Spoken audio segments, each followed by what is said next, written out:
US UK abroad కు వెళ్లే graduation certificate లేని వారికి వీసా కోసం ఫేక్ సర్టిఫికెట్లను అందిస్తున్న ముఠా గుట్టురట్టయింది.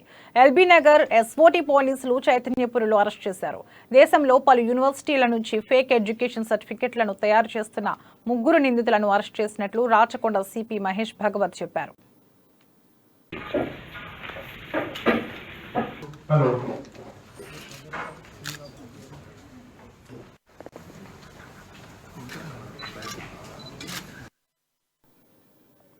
వారి వద్ద నుండి Osmania university, JNTU, ఎన్జీరంగా, Andhra university, Kakatiya university, గీతం యూనివర్సిటీ, గుల్బర్గా యూనివర్సిటీ, 12 యూనివర్సిటీలకు చెందిన ఫేక్ సర్టిఫికెట్లు స్వాధీనం చేసుకున్నామన్నారు. యాదాద్రి జిల్లా రామన్నపేటకు చెందిన మిర్యాల ఆనంద్ కుమార్ వెబ్ డిజైనింగ్ నేర్చుకుని చింతలకుంట శక్తినగర్లో నివాసం ఉంటూ ఫ్లెక్స్ డిజైనర్గా పనిచేస్తూ మలక్పేటకు చెందిన మల్లిపాక హేమంత్ల సహకారంతో ఫేక్ సర్టిఫికేట్ తయారు చేసి విక్రయిస్తున్నాడని సిపి వివరించారు.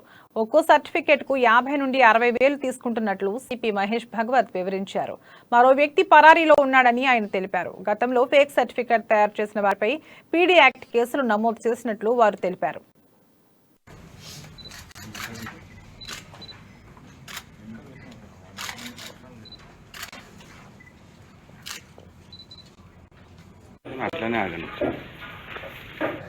ఈ అమ్మాయి visa processing counsellor way for overseas consultancy అని ముసరంపాక్ మలక్పేటలో ఉంటుంది. ఇక్కడ ఈ అమ్మాయి పనిచేస్తున్నాయి. ఈ అమ్మాయి సొంత ఊరు కొత్తగూడెం డిస్ట్రిక్ట్. ఇప్పుడు నంబర్ 4 అక్యూజ్ ఎవరు ఫరార్లో ఉన్నారు. ఆయన డైరెక్టర్ ఈ వే for overseas consultant Saroor Nagar. నా పేరు కళ్యాణ్. ఇతను ఇంకా మనకు దొరకలేదు. ఈ 3 ముఠాని అరెస్ట్ చేస్తూ వాళ్ళ దగ్గర నుంచి ఉస్మానియా యూనివర్సిటీ సంబంధి 10, Jawaharlal Nehru university 14, Andhra university certificate 8, Acharya Nagarjuna university, Kakatiya university certificates 3, SRM university Chennai 4, Telangana board intermediate certificates 5, SSC certificate 6, Gitam university certificate 12, Gulbarga university certificate 6, Annamalai university 4, GRE certificate